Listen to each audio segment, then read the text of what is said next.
140 आले आले आज आहे नाही नाही इथं आले हे आले दोघं तिकडे राहिले.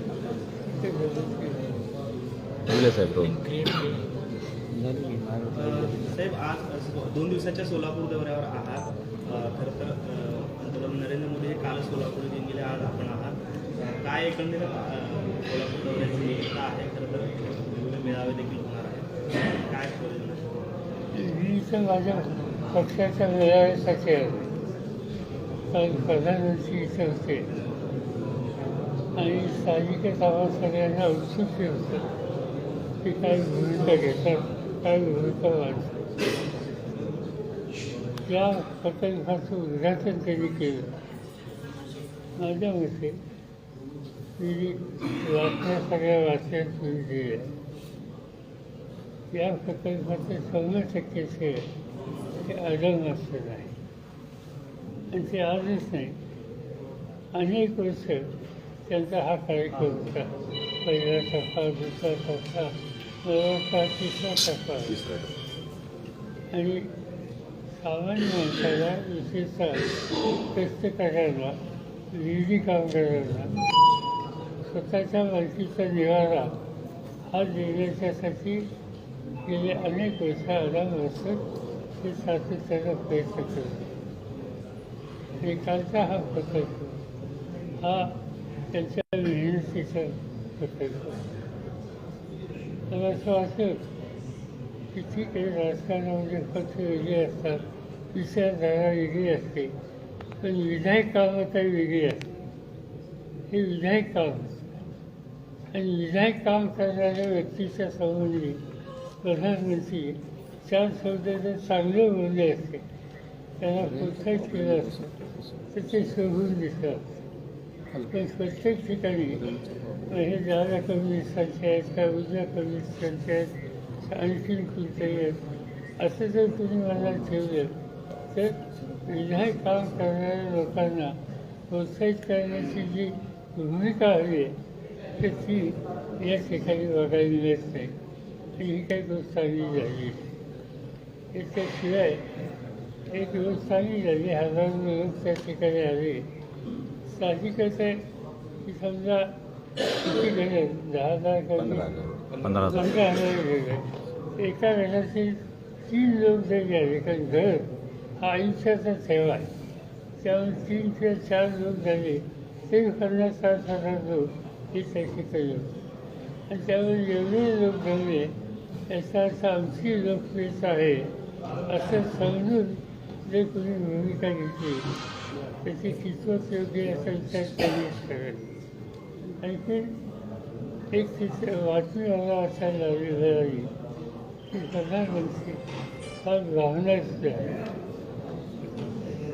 ठीक आहे, हा व्यक्तिगत त्याचा प्रश्न आहे, त्याच्यामध्ये त्यांना अशा प्रकारचा निवारा द्यावा असता तर आनंद झाला असता असं त्यांनी या ठिकाणी स्पष्ट केलेली दिसते. पण त्याच्यावर मी काही भाष्य करू इच्छितो. एका बाजूला निवारा तो देण्याच्यासाठी ज्यांनी कष्ट केले ते याचा विचाराची आवश्यकता होती. दुसऱ्या बाजूला आज या देशातल्या सर्वसामान्य लोकांच्यासमोर विशेषतः तरुणाई जी आहे त्यांच्यात असलेली बेकारी, सामान्य माणसाच्या कुटुंब चालवायला त्रास होणारी महागाई, या 2 प्रश्नांच्या संबंधी कुठेतरी ओझाचा उल्लेख त्यांनी केला असता तर मला असं वाटतं की ते अधिक योग्य झालं असतं. पण ते प्रश्न न मांडता, त्याच्यावर भाष्य न करता भावना शोधण्याची भूमिका हा मूळ प्रश्नांच्या करून एका बाजूला लोकांना नेण्याची कामगिरी याचं झालेली दिसते. तर ठीक आहे. आणि तिसरा मुद्दा माझ्या दृष्टीनं अतिशय महत्त्वाचं जाणून घ्यावं असं वाटतं. मुख्यमंत्री होते नाही तर तर या दोघांच्या सोलापूर शहर, सोलापूर जिल्हा याचे काही प्रश्न आहेत. विशेषतः औद्योगिकरणाच्यासाठी इथं अधिक लक्ष द्यायची गरज आहे. आता आमचे काही सहकारी इथं बसले की आज ते ITचं या ठिकाणी काही केंद्र करता येईल का यासाठी बरेच प्रयत्न करतात. मला असं दिसतंय कदाचित एखाद्या महिन्यात किंवा 1.5 महिन्यात एक ITच्या संबंधीचं लहानसं सेंटर या ठिकाणी सुरू होईल आणि त्याचे प्रयत्न त्याची पूर्ण केले. एक चांगली कंपनी इथे यायची मला शक्यता दिसते. प्रधानमंत्री, मुख्यमंत्री, पालकमंत्री यांची ही जबाबदारी आहे की सोलापूर हे एकेकाळची औद्योगिक नगरी, कष्टकऱ्यांची नगरी. आज इथल्या जुन्या काळाच्या ज्या मिल होत्या त्या सगळ्या आता बंद झालेल्या. नवीन काहीतरी उभा करायची गरज आहे. आज पुण्यासारख्या ठिकाणी 40-50 हजार तरुण सोलापुरात त्या ठिकाणी कामाला येत. एवढा मोठा तरुण आहे सोलापूरच्या बाहेर कामाच्यासाठी जावं लागतं आहे. मला असं वाटतं की इथल्या औद्योगिकरणाच्यामध्ये अधिक लक्ष देण्याची आवश्यकता आहे. इथं औद्योगिकरणाला त्या औद्योगिक क्षेत्रात काम करणारे, कष्ट करणारे कामगार लागतात. इथं कामगारांची संख्या प्रचंड आहे, त्याची काही कमतरता नाही. म्हणून त्याच्यामध्ये लक्ष हे अधिक द्यायची आवश्यकता होती. पण त्याही प्रश्न करत त्यांनी बघितलं नाही. आणि त्यामुळे ठीक आहे, प्रधानमंत्री आले, मुख्यमंत्री आले, अनेक मंत्री आले आणि गेले.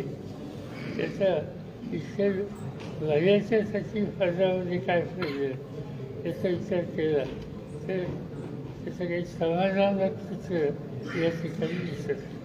दादा साहेब, रोहित दादा पवारांवरती देखील आता ईडीची नोटीस जी आहे ती त्यांना आलेली आहे. यापूर्वी आपल्याला देखील अशी नोटीस आलेली आहे. काय नक्की कशा पद्धतीचं राजकारण सुरू आहे? तर आधी म्हणजे तुम्हाला आली, नंतर आता रोहित दादांना आली, म्हणजे अनेकांना असं आहे की अनिल देशमुखांना आज टाकले, सामनाचे संपादक संजय राऊत त्यांना त्या ठिकाणी टाकले. आता अनिल देशमुखांचा असा आरोप काय होता, एका शिक्षण संस्थेला देणगी घेतली त्याची संघटनेची 75. चौकशी केल्याच्या नंतर त्यांना तुरुंगात टाकलं, त्यांना 6 महिने आत टाकलं. आणि त्याच्यानंतर त्यांची केस कोर्टात गेली कोर्टात आणि कोर्टाने त्याची छाननी केली. तर त्यावेळी लक्षात आलं की त्या शिक्षण संस्थेला एकाने त्याची 50 लाख का 1 कोटी देणगी दिली. आरोपपत्र काय 100 कोटी. आणि शेवटी कोर्टाने ताशेर बांधून त्यांची सुटका केली. पण त्याच्यासाठी जो माणूस गृहमंत्री असतात त्याला 6 महिने आत जावं लागेल. तीच गोष्ट संजय राऊतांची.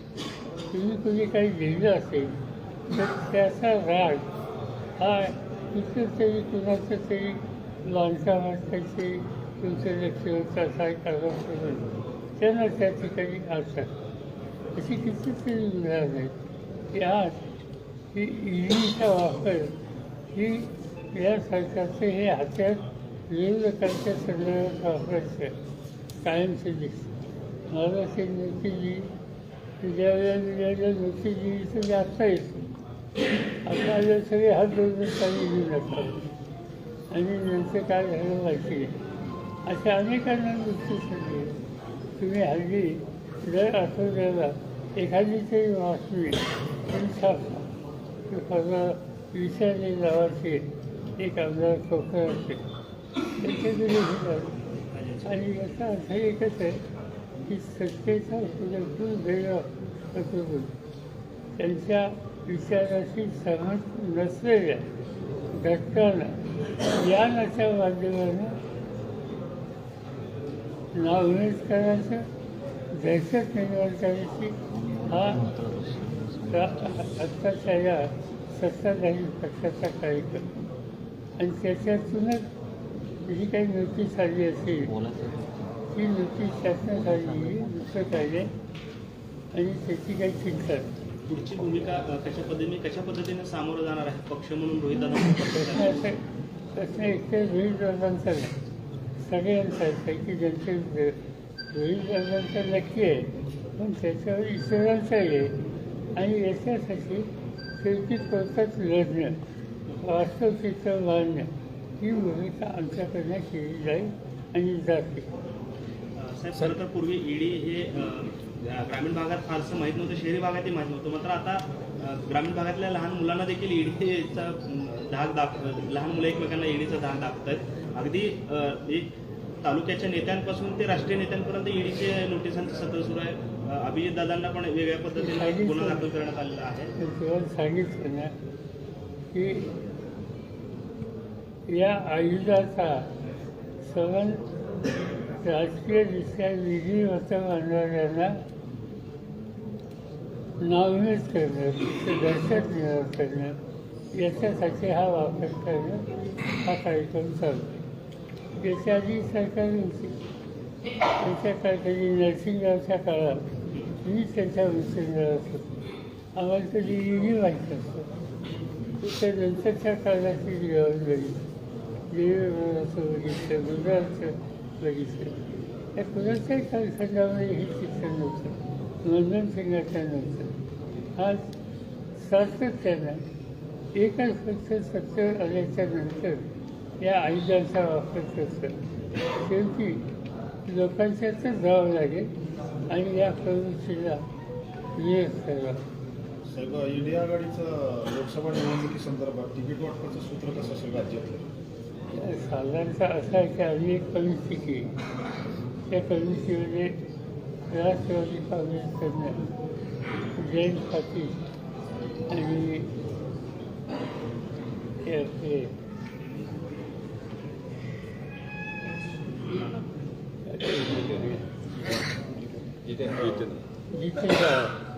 जितेंद्र आव्हाड आणि जयंत पाटील यांच्या काँग्रेसकडनं अशोकराव चव्हाण आणि नाना पटोले आहेत. शिवसेनेच्याकडून हे जे राऊत संजय राऊत हे आहेत. आणि आमची अशी इच्छा आहे आणि त्याचे आम्ही लक्षात केली की आम्ही त्याच्यामध्ये दाव्यांनाही सगळ्या घेणार. उदाहरणार्थ शेतकरी कामापत्र किंवा यस राईट कम्युनिटी. आणि त्याच्याबरोबर ही जी वंचित हे संघटना आहे, प्रकाश आंबेडकर त्यांच्या नेतृत्वाखाली त्यांच्याशी सुद्धा माझं बोलणं झाले, त्यांच्याशी उद्धव ठाकरेंशी बोलणं झाले आणि त्यांनाही घेण्याच्या संबंधीचा विचार आमचा पक्का आहे. लवकरच त्या संबंधीचा अंतिम निर्णय होईल आणि या सगळ्या समोरच्या उद्देशाला उमेदवार उभं करण्याची कल्पना आमच्या सगळ्यांची. साधारणतः जी चर्चा आम्ही लोकांनी केली ही त्या चर्चेत नाही आहे, पण जे आमच्या चर्चाने मी मला रिपोर्टिंग केलं की 48 जागा आहेत. त्या 48 ठिकाणी जवळपास 35-36वर एक होत आहे आणि बाकीच्यांची चर्चा त्यांची चालू होईल. सर, सोलापूर लोकसभेची जागा आपण आधी राष्ट्रवादी आता सध्या कुठल्या पक्षाला घेऊ? आज आम्ही सांगू शकत नाही, कारण ती चर्चा अजून झाली. तुमची मध्ये बांधणी चालू होती राष्ट्रवादीला इथली जागा घ्यायची. आमची देशाने या जिल्ह्यात आम्हाला हल्ली चर्चा घालायला संधी आहे असं वाटतं. पण आघाडीला काही त्रास होईल, आघाडीची वेळा येईल असं आम्ही काही होऊन देणार नाही. सर, जरांगे पाटील यांनी शिंदे साहेबांनी एक वक्तव्य केलं एका सभेमध्ये की मला आणि प्रणिती शिंदेला भाजपकडून ऑफर आहे पक्षात येण्यासाठी. काय नक्की या संदर्भात कशा पद्धतीने? साहेब, जरांगे पाटील यांनी आपली भूमिका जाहीर करावी आणि लोकसभा लढावी असं प्रकाश आंबेडकरांनी म्हटलेलं. त्यांचं मत आहे, त्याच्यावरचा मी काय सांगेल. ते पण जरांगे पाटलांचं जे काही त्यांची मागणी आहे ते हाताळण्यामध्ये सरकार कुठेतरी अपयशी पडतं, कारण सातत्याने आश्वासनं त्यांना मिळत आहेत. काल त्यांनी देखील प्रतिक्रिया दिली केवळ आश्वासनाने आमचं भागत नाही, आम्हाला ठोस निर्णय पाहिजे, अन्यथा आम्ही आजपासून मोर्चामध्ये ठाम आहोत. आज ते मुंबईला जात आहेत. काय सरकारचं कुठं एकाने त्यांचं एक विधान छापलं आहे की त्यांचा उपवास शोधायला 2 मंत्री गेले आणि त्या 2 मंत्र्यांनी त्यांना काही आश्वासनं दिली. ती आश्वासनं पाळलेली नसावीत असं दिसतंय. पण त्यांचं सेंटेन्स असं आहे की माझा उपवास सोडायला जे आले आणि ज्यांनी माझ्याशी विचारविनिमय केला आज ते का पुढे येत नाही याचा अर्थ त्या सेंटेन्स काहीतरी त्यांनी काउन्सिल केले असायचे मला माहिती नाही पण त्याची पूर्तता नाही त्यामुळे ते तोंड दाखवत नाही आणि त्याच्यावरची नाराजी नरेंद्र यांनी व्यक्त केली असेल. अजित पवार यांनी एका सहकारी संस्थेमध्ये भाषण करताना असं बोललं आहे. अजित पवार यांनी एक सहकारी संस्थांच्या कार्यक्रमात भाषण करताना असं बोललं आहे की वयस्कर तरुणांना संधी देत नाही. अप्रत्यक्षपणे तुमच्यावर टीका केली जाते. तुझं काय हां तुझं काय नाही, वयस्कर लोक तरुणांना संधी देत नाही असं त्यांनी म्हटलं आहे अजित पवार यांनी भाषणात. ते कुठून आले त्याला कुणी आणलं त्यांना तिकीट कुणी दिलं पहिल्यांदा आणि अशी किती लोकांचं सांगू कसं याच्याकडे फार लक्ष द्यायचं नाही. तेव्हा काल पक्षाचे सुनीलजी तटकरे जे आजच्या अजितदादा पवारांच्या सोबत आहेत त्यांनी अशी टीका केली की पवार साहेबांनी पक्षातील जे लोकशाही आहे ती पायदळी तुडवली अशी टीका केलेली आहे. खरं तर आपल्या बाबतीत अशी टीका होणं कितपत योग्य आहे. तुला योग्य असतं का तुम्हाला असं कुठे दिसतं की मी हुकुमशहासारखं वागलं त्यांचं असं म्हणणं आहे की हुकुमशाही पद्धतीने वागले. आता हे अध्यक्ष आहेत त्यांनी सांगावं की त्यांच्या सगळ्या पार्टी देऊन तिथे माझ्याकडनं त्यांच्यावर सक्ती केली असं करणं अजिबात नाही. आम्ही सगळे एका विचाराने आपसात बसून निर्णय घ्यायची प्रक्रिया करतो. चला. चल